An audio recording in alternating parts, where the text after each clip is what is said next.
My brother Ray came to visit me from Chicago and found my house empty, completely empty. There were no furniture, no food in the pantry, nothing. He looked at me, his eyes filling with tears, and asked, "Sis, why are you starving yourself when you have a pension of $8,000 a month?"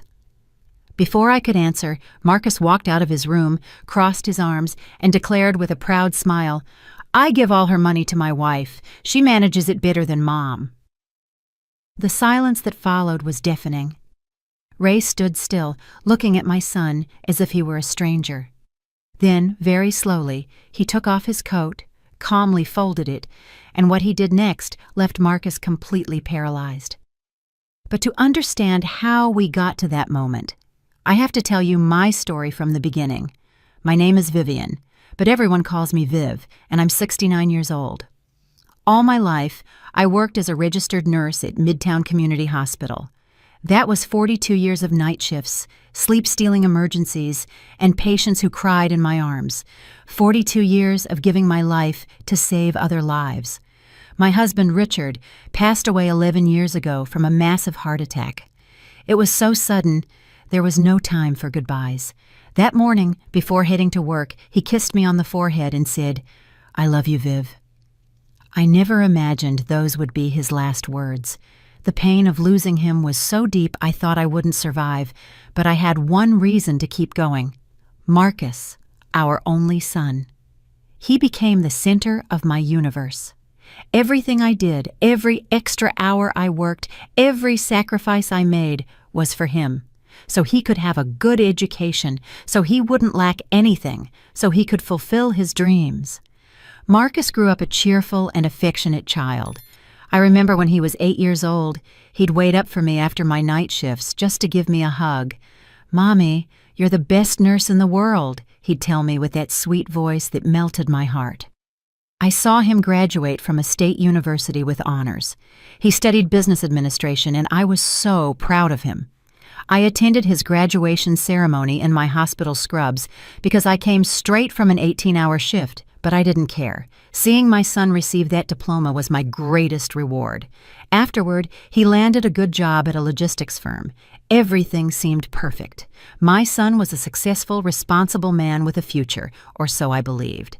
3 years ago, Marcus met Tiffany at a business conference. She worked in the marketing department of a competing company. She was an elegant woman, always impeccably dressed, with the kind of self-assurance that demands respect. When Marcus introduced her to me, I noticed something in her eyes that I couldn't quite place at the time, a calculating coldness behind her perfect smile. "So lovely to finally meet you, Mrs. Jenkins," she said softly, extending her hand. "Marcus has told me so much about you." She was wearing an ivory dress that probably cost more than my monthly nursing salary. I tried to be kind, to give her the benefit of the doubt. After all, she was the woman who had won my son's heart. They married 6 months later in a small but elegant ceremony. I paid half the cost of the wedding with my savings because I wanted Marcus to have the special day he deserved. Tiffany didn't have any close family. She said her parents had passed away and that she was an only child. I felt sorry for her. I thought maybe her coldness was just armor to protect herself from loneliness. I tried to reach out, to be the mother she never had. The first few months seemed happy. Marcus came to visit every week. Sometimes he brought Tiffany. We'd share Sunday dinner, and he'd tell me about his work, his plans, his dreams.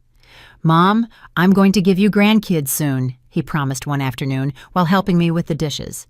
"And you're going to be the most spoiling grandmother in the world." My heart filled with hope. Life was moving forward, and I had so much to live for. But then, 14 months ago, everything changed. Marcus lost his job. The company he worked for closed its operations in our city and moved everything to another region. He came to my house that afternoon with a defeated look, his eyes red from crying. "Mom, I was laid off," he told me, his voice cracking. "I don't know what I'm going to do. I have debts, the apartment rent, Tiffany's expenses." I hugged him close, just like when he was a boy, and I said, "Don't you worry, my love. I'm right here. We'll get through this together." And that is how my ordeal began, though at the time I called it a mother's love. Marcus and Tiffany moved into my house 2 weeks after he lost his job. It'll only be temporary, Mom, Marcus assured me as they brought in their suitcases, just until I get another job and we can stabilize. I was happy to help them. After all, what good was my $8,000 monthly pension if it wasn't to support my son during difficult times? My house had 3 bedrooms, so there was plenty of space. I gave them the master bedroom, the one Richard and I had shared. I moved into the smallest one. "You two are young and need room," I told them with a smile. Tiffany thanked me with a kiss on the cheek, but there was something about the gesture that felt hollow, mechanical, as if she were acting for an invisible audience. The first few days were pleasant. We cooked together. I taught Tiffany a few traditional recipes that Marcus had loved since childhood. She seemed interested, taking notes, asking questions. "Mrs. Jenkins, you are so generous," she'd say while stirring the pot. "Not every mother would do what you're doing for her son."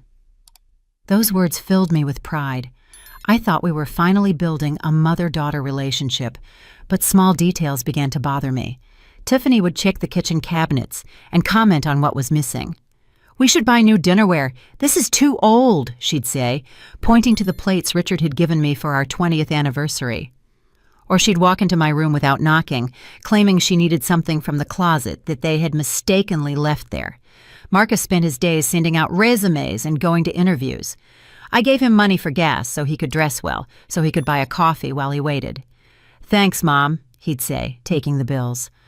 "I promise I'll pay you back every penny when I find a job." Weeks passed, and the interviews didn't pan out. Marcus's frustration was obvious. He came home quieter and more distant each day. Tiffany became the one who spoke for both of them. "Mrs. Jenkins, Marcus is very stressed," she explained softly. "The constant rejection is really affecting him emotionally. He needs to feel like he can still provide for his family." Then she suggested something that seemed reasonable to me at the time. "Why don't you give Marcus your debit card? That way he can manage the household expenses and feel useful while he looks for work." I hesitated for a moment. It was my money, my pension earned from 42 years of hard work. But I looked at my son sitting on the sofa with a vacant stare, and my heart broke. I wanted to help him regain his dignity. "All right," I said finally. "Marcus can handle the money while he's here." I gave him my card and explained my PIN. "Use what you need, son, for food, for your expenses, for whatever." Marcus hugged me tight, and for the first time in weeks, I saw a smile on his face. "Thank you, Mom. You don't know what this means to me." Tiffany smiled too, but her smile was different. There was a gleam in her eyes that I didn't interpret then.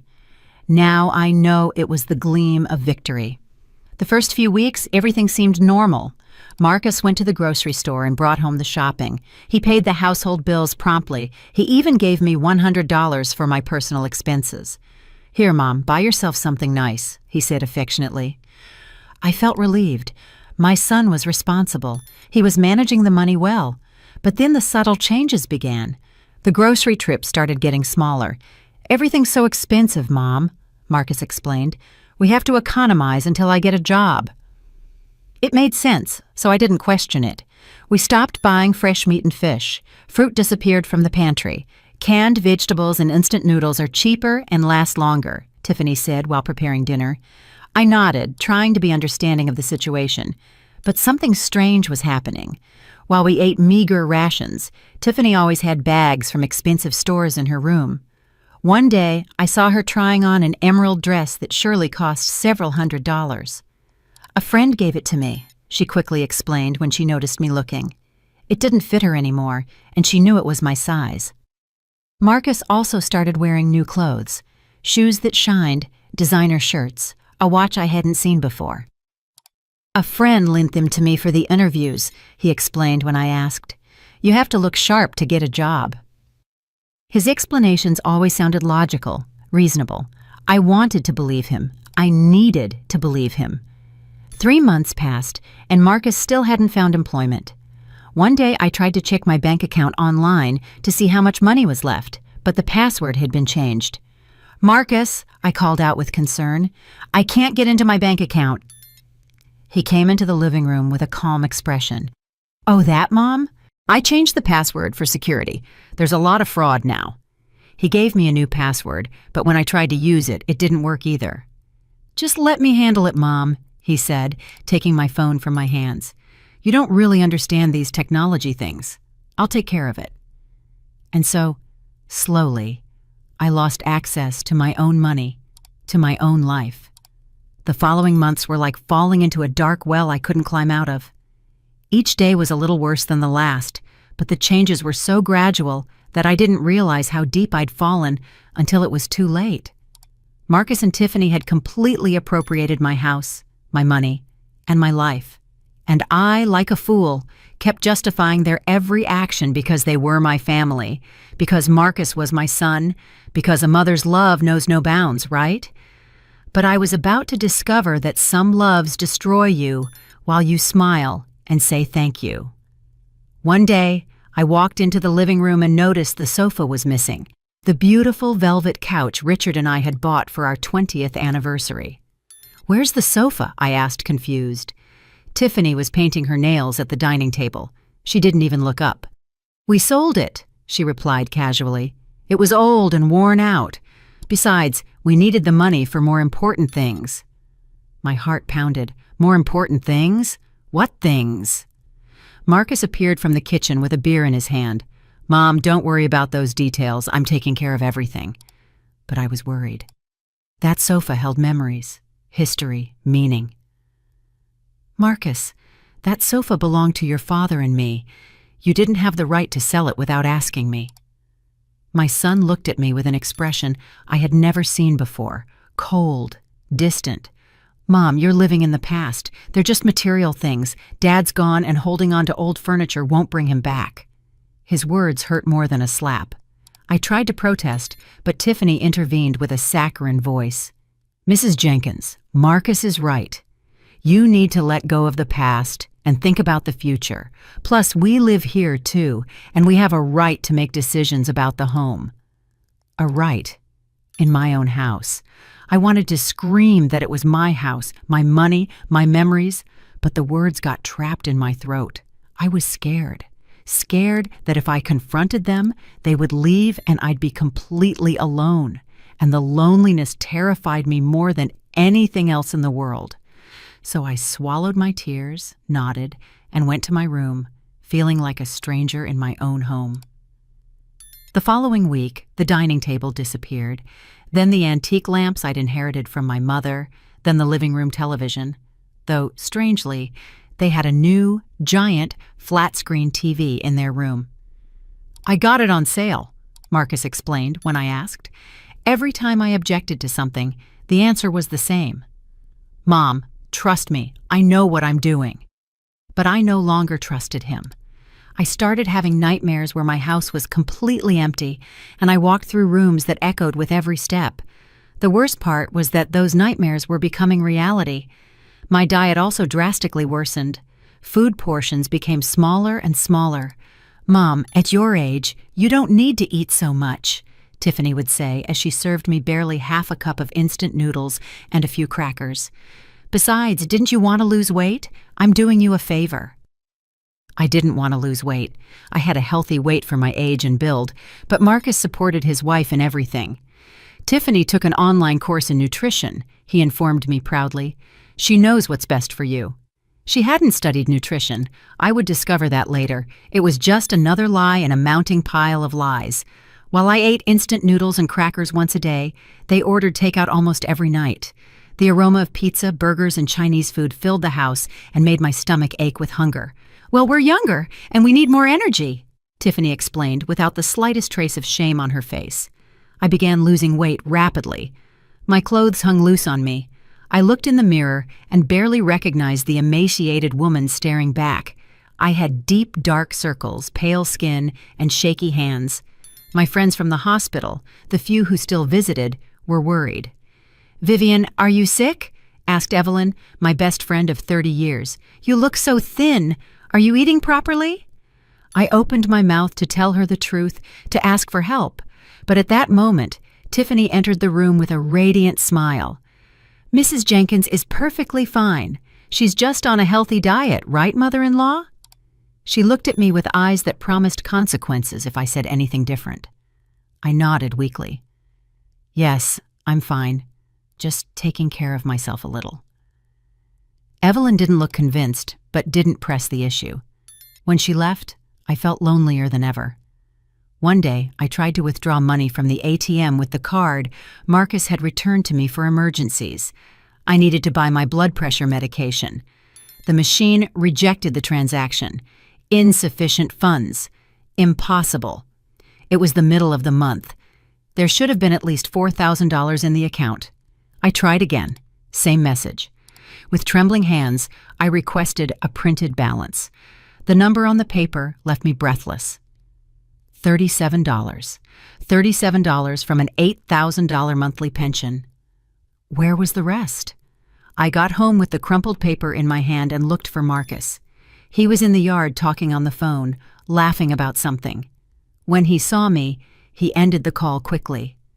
Marcus, I need to talk to you, I said, my voice shaking, showing him the bank slip. There are only $37 left in my account. Where is my money? His expression changed from surprise to annoyance in a second. Mom, you went to the bank without telling me? We talked about this. I managed the money so you don't have to worry. But I need to know where it is. It's $8,000 and there are only $37 left. What did you spend it all on? Marcus sighed as if he were dealing with a spoiled child. Food, bills, household expenses. Do you think everything is free?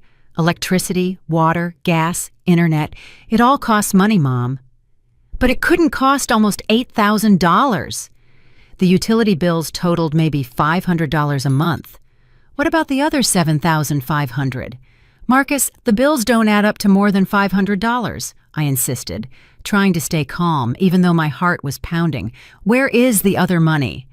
My son looked at me with an expression of annoyance that chilled my blood. Mom, there's also food to pay for, gas for my interviews, clothes to look presentable. Or do you want me to go looking for a job in rags? His tone was defensive, almost aggressive. He had never spoken to me like that. But son, I'm not seeing that food. We barely have instant noodles in the house, and you've been here for 6 months without getting a job. Don't you think it's time we looked for another solution? The words left my mouth before I could stop them. I watched Marcus's face darken.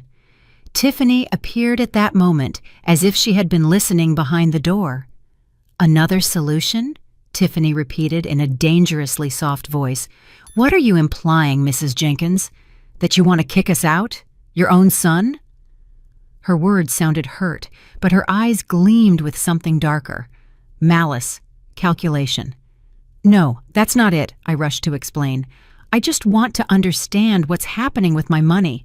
I have a right to know. Marcus took a step toward me. You have a right, he said slowly, but you also have an obligation to help your family. Or are we not your family anymore?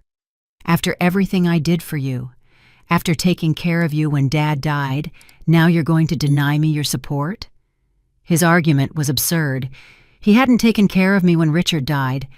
I had been the one who took care of myself, who worked double shifts to avoid thinking about the pain, who kept going because I had to be strong.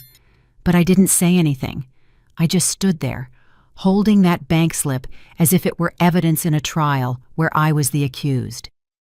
Marcus is right, Tiffany added, stepping closer to her husband and taking his arm. You're being selfish, Mrs. Jenkins. We're going through a difficult time, and instead of supporting us, you're questioning us. Do you know what that does to Marcus? It's hurting him emotionally. The word selfish echoed in my head like a bell. Me? Selfish? I, who had given my whole life to my son, who paid for his college, who supported his every decision, who opened my house and gave him total access to my money? I was the selfish one? Tears began to stream down my cheeks. I'm sorry, I whispered. I didn't mean to. I'm just confused. Marcus sighed and patted me on the shoulder, the way you console a dog. It's okay, Mom. I know you're old, and it's hard for you to understand how things work now. That's why it's better if I handle everything. You just rest and don't worry about the money. I went to my room feeling small, ashamed, and guilty. They had made me feel like I was the problem. The following weeks were even worse. I realized I no longer had control over anything in my own life. I couldn't access my bank account. I couldn't even buy a package of crackers without asking for permission. Marcus controlled every single penny. One day, I asked him for $20 to buy a birthday gift for Evelyn. $20, he repeated, as if I had asked for a fortune. Mom, we don't have money for unnecessary expenses. Evelyn will understand. But it wasn't unnecessary to me. Evelyn had been my friend for 30 years. She had been by my side when Richard died. I deserved at least one birthday gift. Please, Marcus, just $20. My son looked at me with that fed-up expression that was becoming more and more frequent. No, Mom. And don't push it because you're stressing me out. Do you know how hard it is for me to be out of work?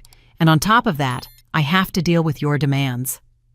I stopped seeing my friends, not because I didn't want to, but because I was ashamed for them to see me like this, thin, haggard, without a dime in my pocket. What was I going to tell them? That my own son had taken everything from me? When Evelyn called, I made up excuses. I'm tired. I don't feel well. Another time. Eventually, she stopped calling as often.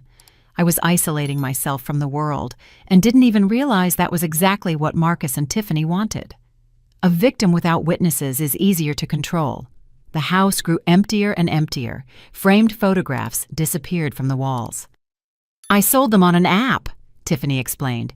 The antique frames are in style, and they paid well. They were photos from my wedding, Marcus's baptism, family Christmases, irreplaceable memories reduced to cash I never saw. The Persian rugs I'd inherited from my grandmother were taken. They were full of dust mites, was the excuse. The paintings Richard had done as a hobby took up too much space. Every object that disappeared took with it a piece of my history, my identity. I was being erased from my own life, one object at a time.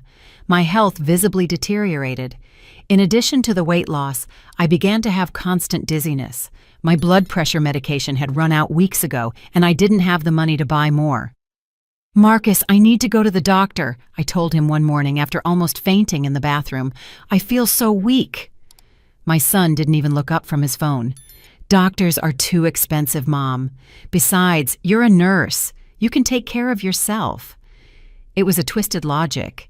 Yes, I was a nurse, but I was retired and sick. I needed professional medical attention.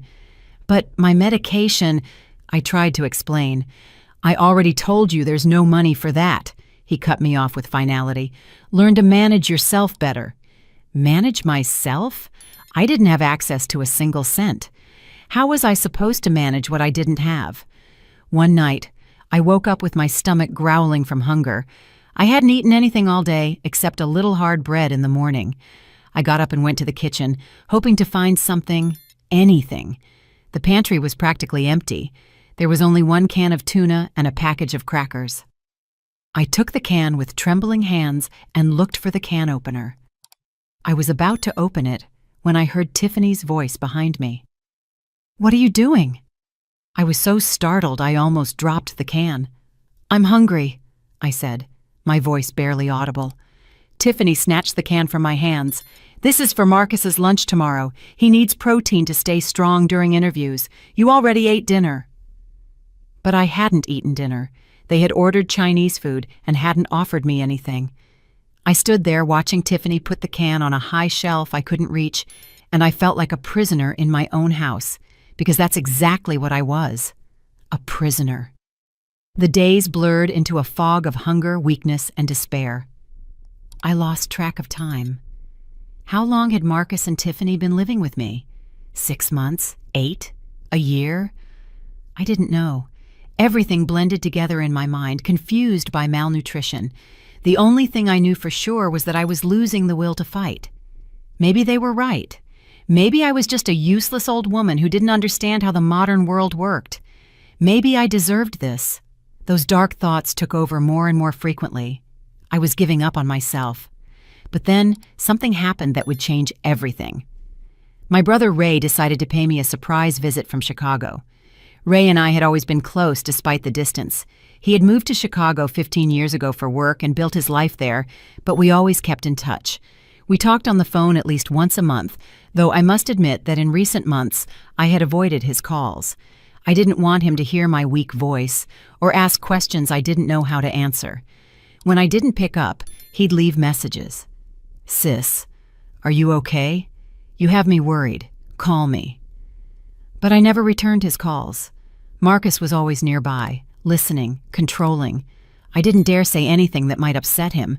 Ray tried to contact Marcus directly. "Your uncle is asking about you," my son would tell me in a bored tone after hanging up. I told him you're fine, just busy. But Ray wasn't stupid. My younger brother, 5 years my junior, had always been sharp. He worked as an accountant for a major firm and had a knack for detecting when the numbers didn't add up. And something about this whole situation wasn't adding up for him. After 2 months of not being able to speak to me directly, Ray made a decision. Without telling anyone, he bought a plane ticket and came to visit. When he knocked on the door that Thursday afternoon, I was lying in my room too weak to get up. Marcus opened the door and found him standing there with a small suitcase and a determined expression. "Uncle Ray?" I heard Marcus's surprised voice from the living room. "What are you doing here?" "I came to see my sister," Ray replied firmly. "Is she home?" There was an awkward silence. I wanted to get up, to go greet him, but my body wouldn't respond. I had gone 3 days eating practically nothing, and the dizziness was constant. "Yes, she's here, but she's resting," Marcus said. "She's been a little delicate lately." "Perfect then. I came at the right time," Ray countered, and I heard his steps entering the house. "Which room is she in?" Marcus tried to stop him, but my brother was already walking down the hall, opening doors. When he opened my bedroom door and saw me, his face completely transformed. I saw the shock, the horror, the disbelief in his eyes. "Vivian," he whispered, as if he couldn't believe the skeletal woman lying in that bed was his sister. I sat up with difficulty. "Ray?" I tried to smile. "What a surprise!" But my voice came out broken, barely a whisper. My brother walked into the room and knelt by my bed. He took my hand, and I could see his eyes fill with tears as he felt how thin I was, how fragile my bones were beneath the skin.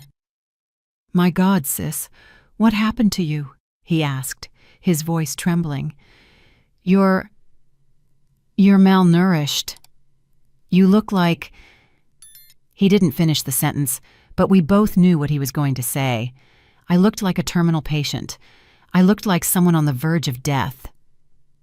"I'm fine," I lied by reflex. "I've just been a little sick." Ray shook his head slowly, without letting go of my hand. "No, Vivian, this isn't a little sick. This is serious. Very serious." He stood up and left the room. I followed him with my gaze, feeling a mixture of relief and terror. Ray had come. Someone had finally come. My brother walked through the house, and I could hear his footsteps, his muffled exclamations of surprise. When he returned to my room, his expression was one of complete disbelief. "Vivian, where is your furniture? Your house is practically empty. There's no sofa in the living room, no table in the dining room. The walls are bare. What happened here?" Marcus appeared in the doorway with Tiffany glued to his side. "Uncle, we're in the process of renovating," he explained softly, using that voice he used when he wanted to sound reasonable. "We sold some old furniture to buy more modern things later." Ray turned to him with a look I'd never seen before. "Renovation? Your mother is lying on a mattress with no sheets in a room with no heat, and you call this renovation?" Indeed, my bed only had a mattress with a thin blanket. I didn't even have a pillow. I had been sleeping with a rolled-up towel under my head. "Uncle, you're exaggerating," Marcus said, but his voice sounded less sure. Ray ignored him. He turned to me. "Sis, when did you last eat?" The question caught me by surprise. "This morning," I lied, but Ray knew me too well. He walked to the kitchen, and I heard him open the pantry and the refrigerator. He returned with a face flushed with contained anger. "There is no food in this house, Vivian. Absolutely nothing. Just 1 can of tuna and a package of expired crackers." How have you been eating?" I couldn't answer. Tears started rolling down my cheeks. Ray knelt beside me again, and in a very gentle voice, as if speaking to someone wounded, he asked, "Sis, why are you starving? You have an $8,000 a month pension. You should be living comfortably. Where is your money?" Before I could answer, Marcus emerged from his room.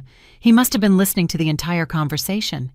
He crossed his arms, and with an expression that mixed pride and defiance, he declared loudly and clearly, "I give all her money to my wife. She manages it better than Mom. Mom is old and doesn't understand modern finance. Tiffany has an investment plan to grow that money. It's for the good of everyone." The silence that followed was absolute. Ray stood completely motionless, staring at Marcus as if he had just confessed a crime. I felt as if ice water had been dumped over me. My son had proudly admitted that he was taking all my money. Tiffany appeared next to Marcus, taking his arm with a satisfied look. "It's true, Mr. Thompson. I'm intelligently investing Mrs. Jenkins' money. She gave it to us voluntarily to manage." Ray stood up very slowly. I saw his jaw clench, his hands clench into fists, but when he spoke, his voice was dangerously calm. "So you give all her money to your wife," he repeated, looking Marcus directly in the eyes. "And your mother is here, starving to death in her own home, while you and your wife keep her full pension." "It's not how it sounds, Uncle," Marcus began to say, but Ray raised a hand to silence him. "Shut up. I don't want to hear your excuses." He turned to Tiffany. "And you say you're investing my sister's money? In what exactly? Because from what I see, it's not in food, it's not in medication, and it's not in keeping this house in decent condition." Tiffany opened her mouth to reply, but Ray continued. "In fact, I want to see those supposed investments. I want to see bank statements, documents, proof of where every penny of the $8,000 my sister receives each month is. And I want to see it now." Marcus and Tiffany exchanged a quick glance, and in that moment, I knew the truth. There were no investments, no financial plan, just theft, abuse, and manipulation. My brother knew it too. I saw his expression shift from controlled anger to something much colder and more calculated. Ray slowly took off his coat, carefully folded it, and placed it on my bed. Then he took his cell phone out of his pocket and dialed a number. "Ethan," he said when someone answered. "It's Ray. I need you to come to my sister Vivian's house immediately. Bring your recorder and your camera, and if you can, bring a doctor too." Ethan was our family's lawyer for years, a serious, meticulous man who had handled our parents' will and some legal matters for Ray and me. I saw Marcus go pale. "Uncle Ray, what are you doing?" he asked in a sharp voice.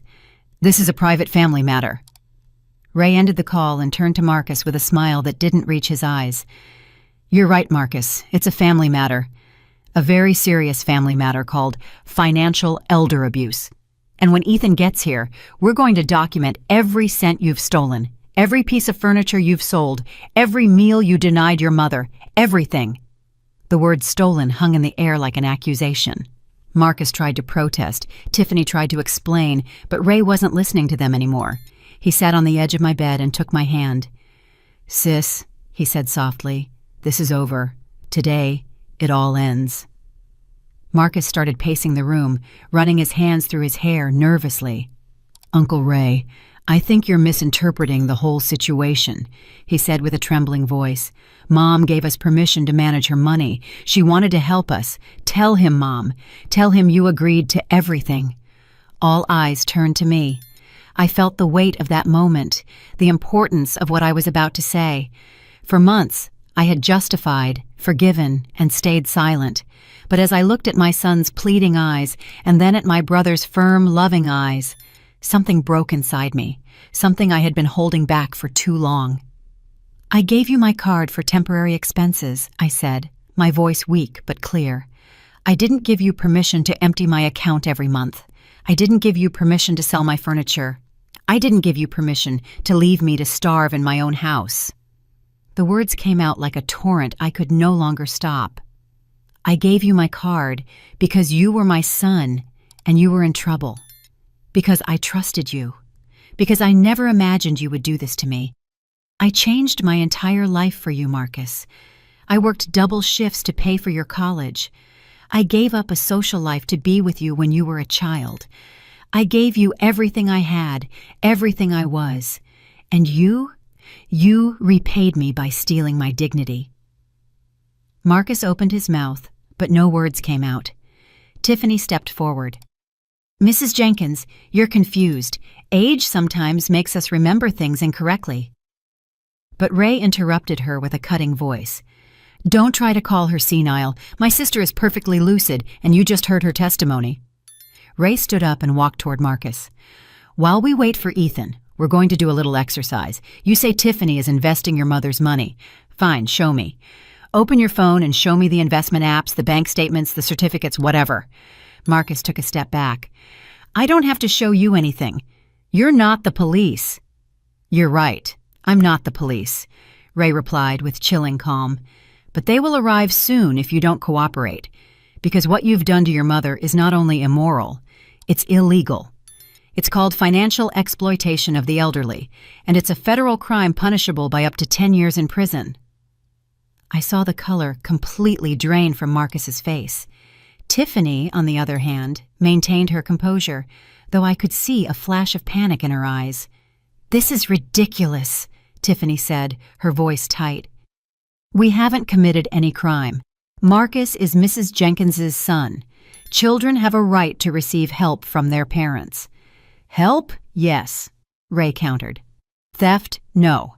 And there's a very clear difference between asking for help and appropriating every cent your mother-in-law receives while leaving her without food and medication. He turned to me. Sis, when was the last time you took your blood pressure medicine? Almost 2 months ago, I admitted. Marcus said there was no money to buy them. Ray closed his eyes for a moment, as if containing an explosion of fury. There was no money for medication that costs $30 a month. But there was money for... He looked around the empty room. For what exactly? Where is the money, Marcus? My son sank to the floor, sitting against the wall with his hands covering his face. We spent it, he mumbled. You spent it? Ray repeated. $8,000 a month for how many months, Vivian? 14 months, I answered. They've lived here 14 months. Ray took out his phone and quickly did the math. $112,000. You spent $112,000 of your mother's money in 14 months. On what? Marcus didn't answer. It was Tiffany who spoke, and for the first time since I'd known her, her voice sounded genuinely scared. We had expenses. The rent for the apartment, which we still had for the first year, credit card debts, the car. What apartment? Ray asked. Marcus and Tiffany live here. We were still paying the lease for the old apartment, Tiffany quickly explained. We moved out before the lease was up, and we had to keep paying until it expired. Ray looked at her with disbelief. And it didn't occur to you to sublet?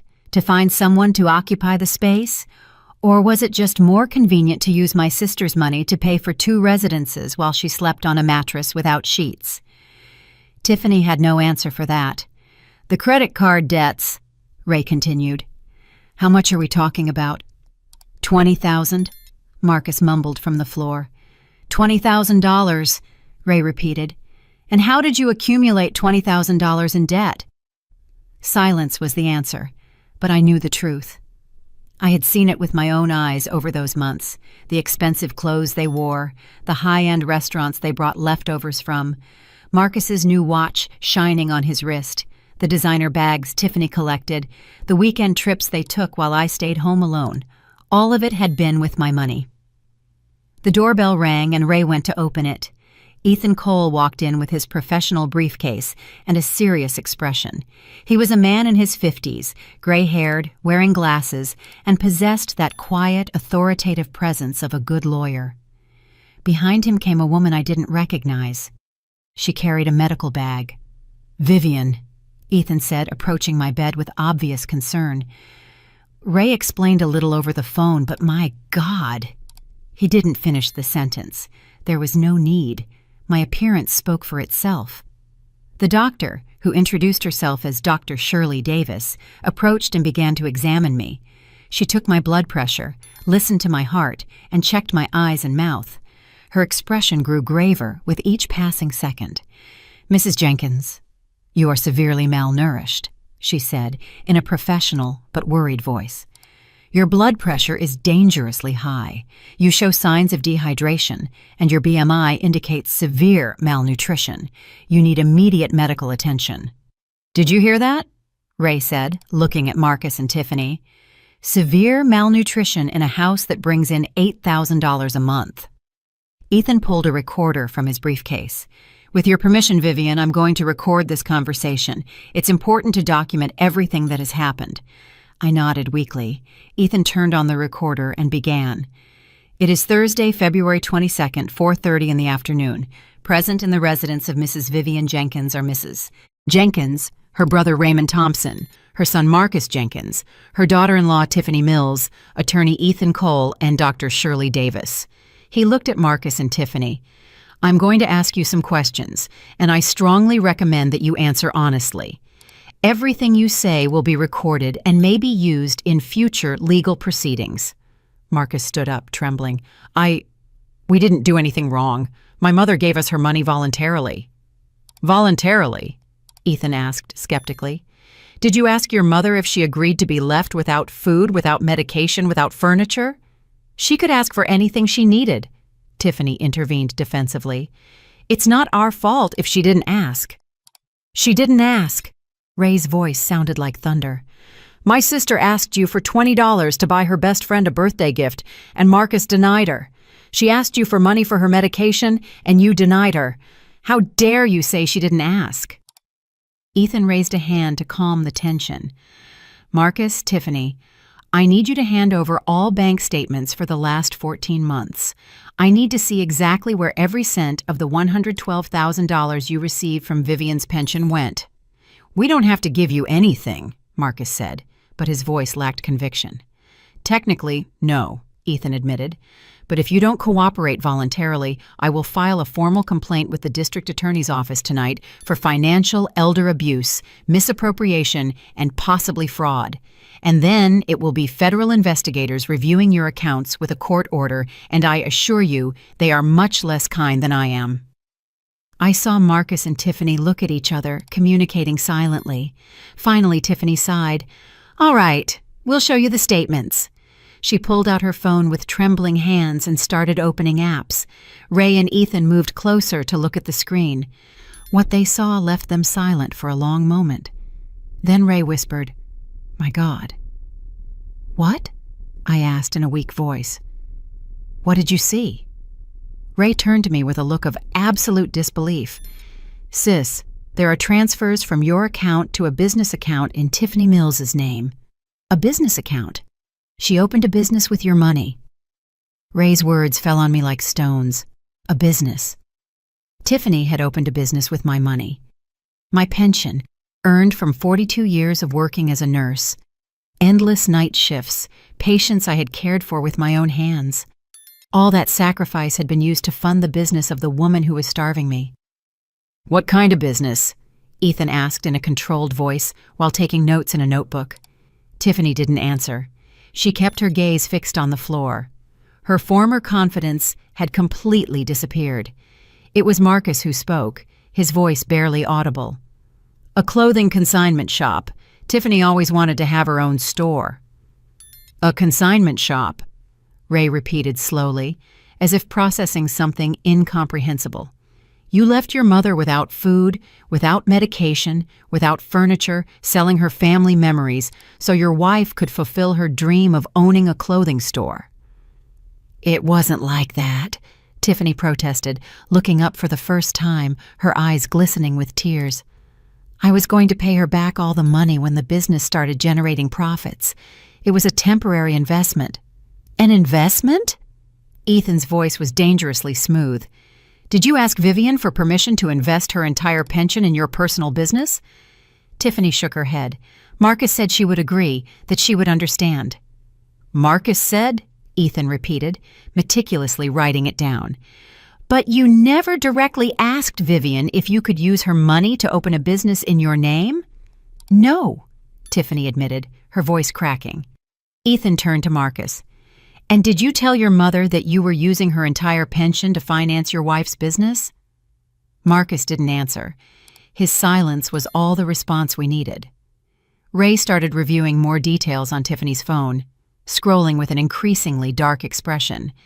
Here's a $3,000 transfer for initial inventory, another $2,500 for store renovations, $100 for logo design and branding, $4,000 for imported merchandise. With every figure he mentioned, I felt as if needles were being stuck into my heart. And here, Ray continued, are personal purchases: an $800 dress, $600 shoes, a $1,200 bag, dinners at restaurants costing $200, $300 a night. He turned to Tiffany with a look of absolute contempt. While my sister ate instant noodles once a day, you spent $1,200 on a purse? Tiffany began to weep openly. I needed to look good for the business. Clients judge by appearance. If I didn't look successful, no one would buy from my store. And my mother? I asked, my voice barely recognizable as mine, a voice filled with a pain so deep it seemed to come from the center of the earth. She didn't need to look good? She didn't need to eat? She didn't need her medication? Tiffany couldn't look me in the eyes. I thought, Marcus said you had savings, that you had other accounts. I laughed. It was a bitter, broken laugh that hurt my chest. Other savings? Where would I have other savings? I spent all my savings on Marcus's college, on his wedding, on helping you when you needed it. My pension was all I had, and you knew it. Ethan continued reviewing the phone, now with a tablet where he was making calculations. According to what I'm seeing here, of the $112,000 that entered this house in 14 months, approximately $93,000 were transferred directly to Tiffany's accounts for her business and personal expenses. $93,000. The figure was so large I couldn't process it. And the other $19,000? Ray asked. Marcus cleared his throat. We paid for the old apartment for 6 months until the lease ended. That was about $1,500 a month, $9,000 total. Then there are the credit card debts we had before moving here. We were paying them off little by little with my sister's money while she starved to death. Ray's voice trembled with contained anger. Do you have any idea what you've done? Do you have the slightest idea? Dr. Davis, who had been taking my vital signs again, intervened. Mr. Thompson, I need to take Mrs. Jenkins to the hospital immediately. Her condition is critical. She needs IV hydration, supervised nutrition, and a full evaluation. If she doesn't receive urgent medical attention, she could suffer multi-organ failure. No, I said firmly, despite my weakness. All eyes turned to me.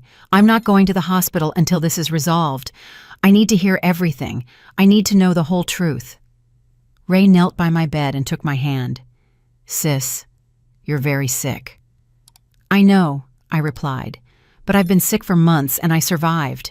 I can last a few more hours. I need to know what else they hid from me. My brother looked at Dr. Davis, who nodded reluctantly. All right, but no more than 1 hour. After that, I insist on taking her to the hospital, with or without her permission. Ethan took more documents from his briefcase. Marcus, Tiffany, I need you to sign an affidavit admitting that you received Vivian's pension money and how you spent it. This declaration will be used to determine the next legal steps. And if we don't sign? Marcus asked with one last attempt at defiance. Then I immediately proceed with the criminal complaint, Ethan replied without emotion. And believe me, you'll want to resolve this in the civil realm before it becomes a criminal case. Financial elder abuse is a federal crime. We're talking about years in prison, not fines. I watched the color drain from Marcus's face. Tiffany sobbed uncontrollably. We didn't want to hurt her, she cried.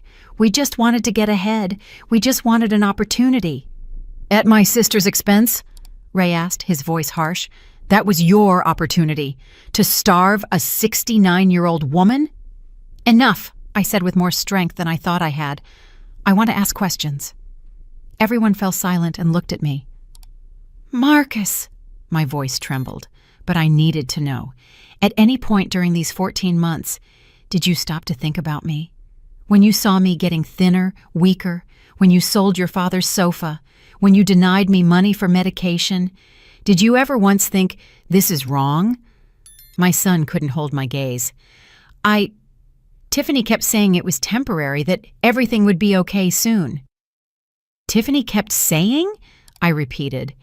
Marcus, you're my son. You've known me since the day you were born. I held you in my arms. I fed you when you were hungry. I cared for you when you were sick. And you couldn't see that I was hungry, that I was sick? Tears began to roll down Marcus's face. I'm sorry, Mom. I'm so sorry. I didn't mean to. Things just spiraled out of control. Every time I wanted to stop, Tiffany would say, just one more month, just a little more money, and then we could pay you back everything with interest. I turned to Tiffany. And your consignment shop? Is it working? Is it generating those profits you were going to use to pay me back my money? Tiffany shook her head through sobs. It went bankrupt 2 months ago. It didn't work. I lost everything. The silence that followed was absolute. It was Ray who spoke. So you not only stole $93,000 from my sister, you lost it. All that money, all that suffering for nothing. Ethan closed his notebook with a dry snap. All right, now that we have all the information, these are the next steps. Marcus and Tiffany will sign an agreement where they acknowledge the $93,000 debt to Vivian. They will establish a payment plan that will be legally supervised. Additionally, you will vacate this house immediately. Immediately? Marcus asked in a sharp voice. Where are we going to go? That's not my problem, Ethan replied coldly. You should have thought about that before you stole from your mother. You have 2 hours to pack your personal belongings and leave the property. If you don't do so voluntarily, I will call the police and have you removed by force. Marcus looked at Ray, pleading. Uncle, please, we're family. Ray looked at him with an expression I will never forget. It wasn't anger. It was deep disappointment, sadness, and something that looked like pity. Family doesn't do this, Marcus. What you two did is unspeakable. Marcus tried to approach me, but Ray stepped between us. No, my brother said firmly. You've done enough damage. My son stopped. His hand stretched out toward me in a gesture of supplication. Mom, please forgive me. I love you. I know I made a terrible mistake, but I'm still your son. You can't leave me out on the street. His words should have moved me. For 69 years, Marcus had been my reason for living, my purpose, my everything. But as I watched him standing there, crying and pleading, I felt something I never thought I would feel for my own son. Nothing. The love I had felt for him all my life had evaporated, consumed by months of hunger, humiliation, and betrayal. You left me to starve in my own house, I said, my voice broken but firm. I didn't leave you on the street. I gave you a roof, food, all my money, and you decided that my life was worth less than a clothing shop. Mom, I can fix it, Marcus insisted, desperate. I'll get a job. I'll pay you back every cent. Just give me a chance. A chance? I repeated with a bitter laugh. I gave you 14 months of chances. Every day I woke up hungry. Every night I shivered from the cold because you had sold my blankets every time I asked you for something, and you denied me. Those were opportunities for you to do the right thing, and you never did. Tiffany also approached, falling to her knees in front of me. Mrs. Jenkins, I know what we did was wrong, terribly wrong, but please don't leave us with nothing. Marcus won't survive on the street. He's your only son, your only family. I am her family, Ray intervened, his voice harsh. I'm the one who came to save her when her only son was slowly killing her. He turned to Tiffany with contempt. And you have no right to ask for anything. You orchestrated all of this. You convinced Marcus to steal from his own mother to fund your business fantasies. That's not true, Tiffany protested weakly. Marcus also wanted the business. He agreed to everything. Marcus looked at her with an expression of betrayal. What? No. You were the one who insisted on using my mother's money. You said it was just a loan, that she would never know, because we would pay it back before she realized. You never stopped me, Tiffany screamed, standing up. You spent that money too. You bought expensive clothes and ate at fancy restaurants while your mother starved. And there it was, the ugly, naked truth. They were blaming each other, destroying their own marriage right before my eyes. A part of me should have felt satisfied watching their relationship crumble, but I only felt a deep, painful emptiness. This was my son, the baby I had held in my arms, the child who had told me I was the best mom in the world, the young man I had been so proud of. At what point had he become this stranger capable of such cruel crimes? Ethan slammed his fist on the table, silencing the argument. Enough. I don't care who had the idea or who is more guilty. You are both equally responsible under the law. Now, you will sign these documents or I will call the police. Decide. He pulled several papers from his briefcase and placed them on the only table remaining in the room. Marcus and Tiffany approached slowly, reading the documents with expressions of defeat. This says we have to pay $1,500 a month until the debt is completely covered, Marcus read, his voice trembling. That's more than 5 years of payments. You should consider yourself lucky, Ethan replied without sympathy. The alternative is jail, and believe me, you won't be able to pay a single cent in there. But I don't have a job, Marcus protested. How am I going to pay $1,500 a month without a job? That's your problem, not mine, Ethan said. You'll get a job. 2 jobs if necessary, 3, I don't care. But you will pay every cent you stole from your mother. Tiffany took the pen with a trembling hand. And if we can't pay 1 month, what happens then? Then the agreement is automatically nullified and I proceed with criminal charges, Ethan explained. This document is your only opportunity to avoid prison. I suggest you take it seriously. I watched Marcus and Tiffany exchange desperate glances. Finally, both of them signed the documents. Ethan reviewed them carefully, ensuring every page was signed and correctly dated. Good, he said, putting the documents back into his briefcase. Now, according to the terms you just signed, you have 2 hours to vacate this property. You can only take your personal belongings. Nothing that belongs to Vivian, none of the furniture, even if there are only 3 chairs and a table left, none of the appliances. Just your clothes and personal items. Marcus looked around the nearly empty house with a lost expression. Where are we going to go? You can go with friends, with family, find a shelter, rent something, Ray replied. It's not my problem. You should have thought of that before. Tiffany started walking toward her room, sobbing. Marcus followed her with slow, defeated steps. As they packed, I heard their voices arguing in the room, blaming each other, crying. Part of me wanted to feel sorry for them, but every time that feeling started to surface, I remembered the nights of hunger, the dizziness from lack of food, the humiliation of having to beg for $20 and being denied. I remembered watching them eat while my stomach growled. I remembered every small cruelty, every lie, every moment they chose their comfort over my survival. No, I didn't feel sorry for them. I felt justice. Ray sat next to me and took my hand. Sis, when they leave, I'll take you straight to the hospital. Dr. Davis says you need at least 9 days of hospitalization to stabilize.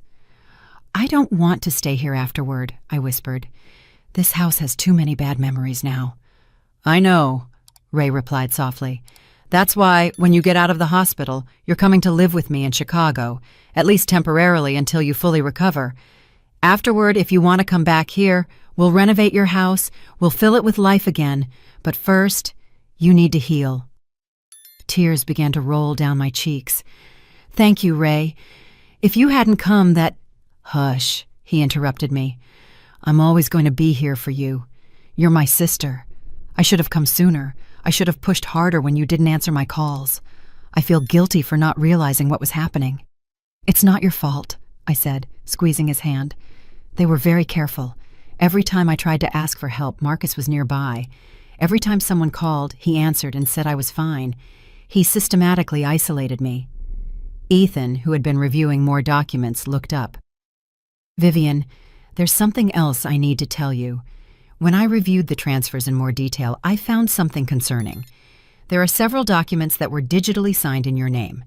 authorizations for large transfers, changes to insurance beneficiaries, a legal power of attorney. My heart stopped. Power of attorney? I never signed any power of attorney. I know, Ethan said with a grave expression. That's why I'll need you to file a formal complaint for document forgery.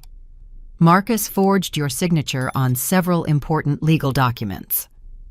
What documents? I asked, feeling nauseous.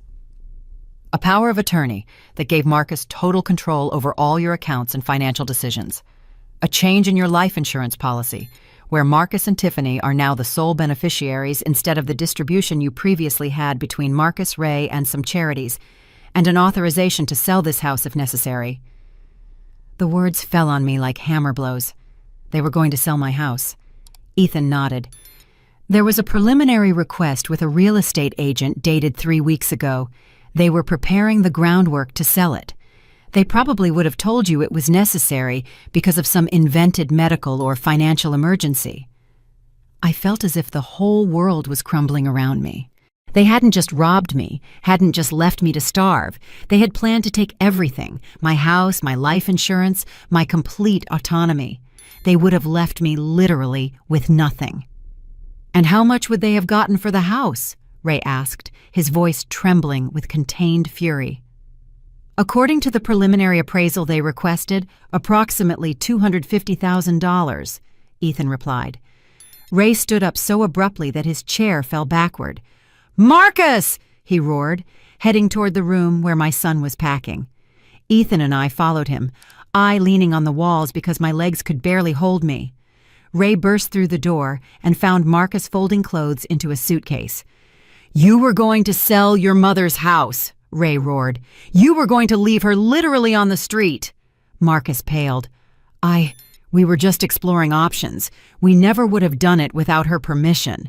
Liar, Ray shouted. You forged her signature on legal documents. You changed her life insurance, all without her knowledge or permission. Marcus started crying again. But these weren't tears of remorse. They were tears of panic, of someone watching their world fall apart. Uncle, please. I was desperate. Tiffany said we needed more capital to save the business. I thought if we sold the house, we could buy Mom something smaller and use the difference to invest. She was going to be better off, I swear. Better off? I repeated in a voice I didn't recognize as my own. Better off without a roof? Without the house your father and I bought with so much sacrifice? I approached Marcus, each step a monumental effort. Look what you did to me, I said, pointing to my emaciated body.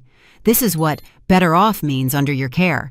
I weighed 130 pounds when you moved here. Now I weigh 92. You took 38 pounds from me, almost all my strength, my dignity, my will to live, and you were still planning to take more.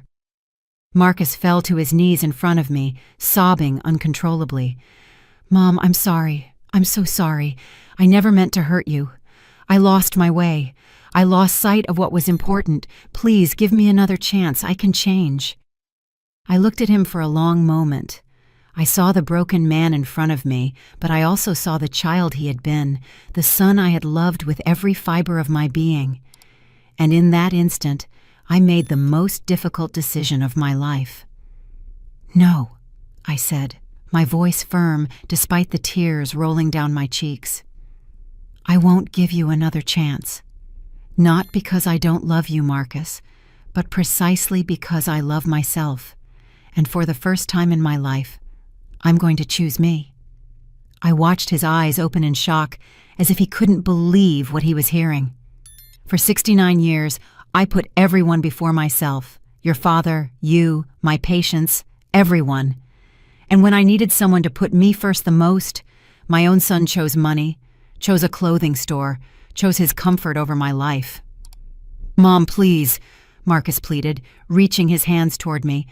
I took a step back. It's over. You signed the documents.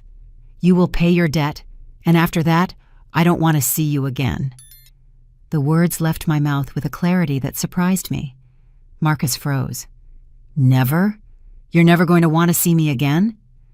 I don't know, I admitted honestly.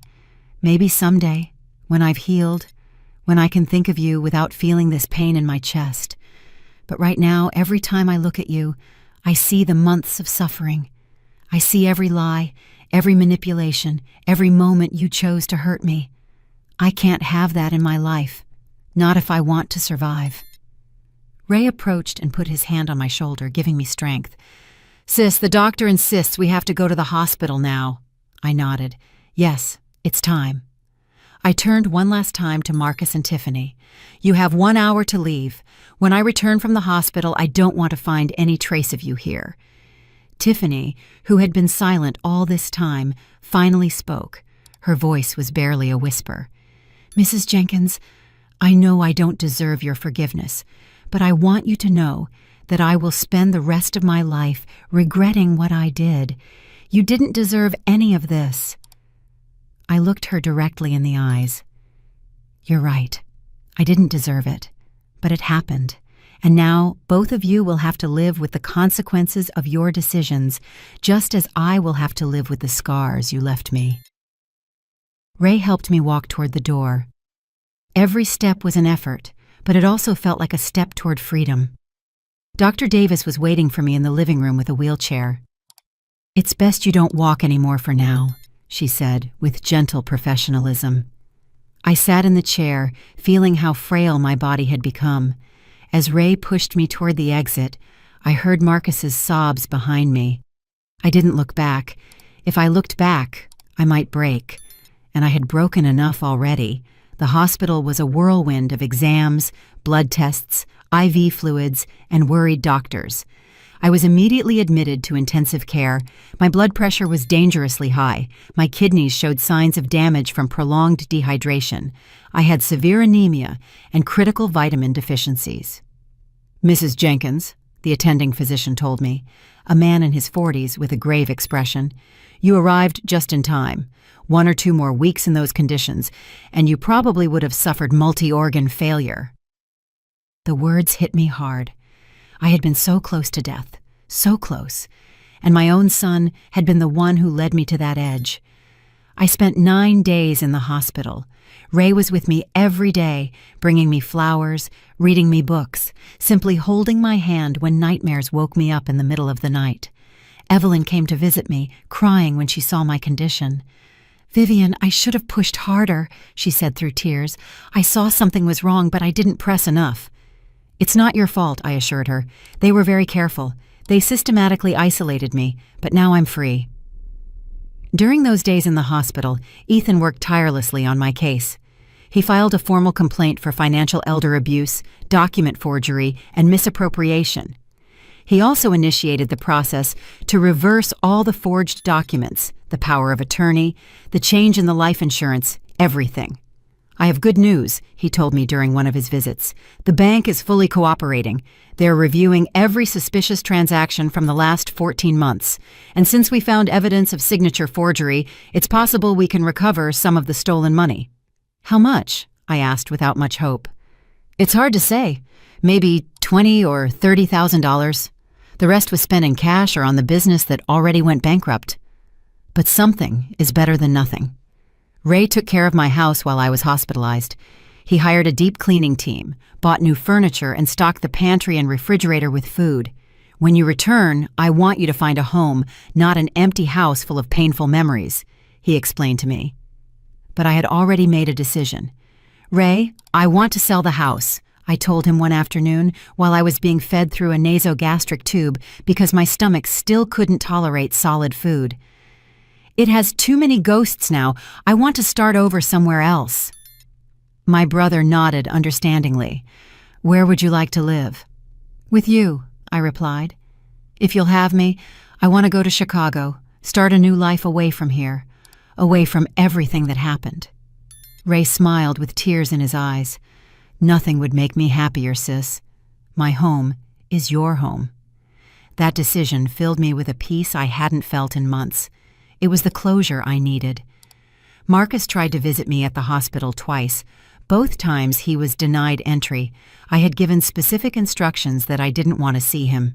He left letters at the reception desk that Ray collected, but that I didn't read. Do you want me to read them to you? My brother asked. No, I replied firmly. Maybe someday, but not now.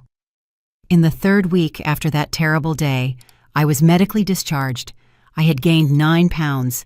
My vital signs had stabilized, and although I was still weak, the doctors were confident that I would fully recover with time and proper care. Ray took me to my house one last time to pick up some personal belongings before we moved to Chicago.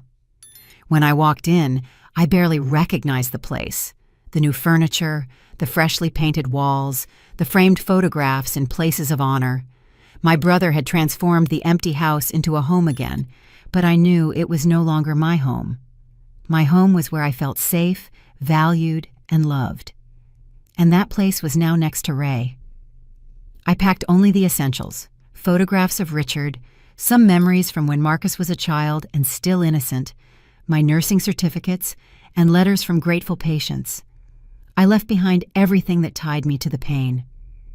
Ethan took charge of putting the house up for sale and establishing a trust to manage the sale money and the payments Marcus and Tiffany owed me. "You won't have to worry about anything," he assured me. "I'll oversee everything and send you monthly reports." 3 months later, settled in Chicago at Ray's house, I received news. The house had sold for $230,000. With that money and my recovered pension, I had financial security again. Marcus and Tiffany had made their first payment of $1,500, though according to Ethan, they did so just 1 day before the deadline. "It will take them 6 years and 2 months to pay off the full debt if they maintain constant payments," Ethan informed me. "And if they don't pay?" I asked. "Then I proceed with criminal charges, as the agreement stipulates." Slowly, I began to rebuild my life. I made new friends in Chicago, women my age who met at a book club Ray helped me find. I started therapy with a psychologist specializing in trauma and family abuse. The sessions were difficult, painful, but necessary. "What you experienced is called financial abuse and extreme neglect," the doctor explained to me during one session. "It's a form of violence as real as physical abuse, and it was not your fault." Those words freed me from the guilt I had been carrying. It hadn't been my fault. I had been the victim, not the one responsible. I gradually gained weight, reaching 128 pounds, a healthy weight for my age and height. My hair, which had started falling out from malnutrition, grew back. The deep wrinkles of worry on my face softened. I started to smile again, to laugh, to live. 1 year after that terrible day when Ray knocked on my door and saved my life, I was sitting on the balcony of his Chicago apartment, drinking hot cocoa and watching the sunrise. The sun painted the sky in coral and gold, and I felt something I hadn't felt in a long time: hope. My phone chimed. It was a message from Ethan. Marcus completed 12 consecutive payments, total paid so far, $18,000, $75,000 remaining. I read it without feeling anything particular, neither satisfaction, nor rage, nor sadness, just acceptance. Marcus was paying his debt, literally and figuratively.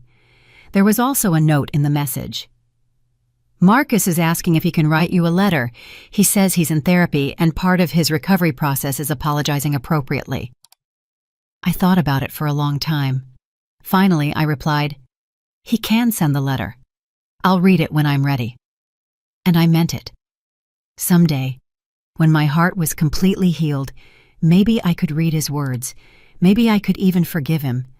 But that day hadn't arrived yet, and that was okay. I had all the time in the world. Ray came out onto the balcony with 2 mugs of hot cocoa. "What are you thinking about, sis?" he asked, sitting next to me. "I'm smiling about how lucky I am to have you," I replied. "How grateful I am to be alive, and all the beautiful things I still have ahead of me." My brother hugged me. "And I'm grateful you survived, that you're so strong." We sat there, watching the sun finish rising, painting a new day full of possibilities.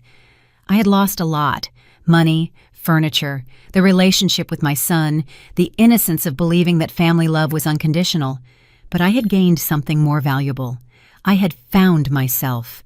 I had discovered that I deserved respect, dignity, and love, and that I didn't have to accept abuse from anyone, not even my own blood. The morning breeze caressed my face, and I closed my eyes, breathing deeply. For the first time in over a year, I felt free, completely, wonderfully free. Did you like my story, and which city are you listening from? Let's meet in the comments. If you liked the story, you can support me by sending a super thanks, so I can keep bringing more stories like this. Thank you so much for your sweet support. I'm looking forward to your comments on the story. On the screen, you can see 2 new life stories that I highly recommend. There's so much more on my channel. Don't forget to subscribe. See you in the next life story. With love and respect.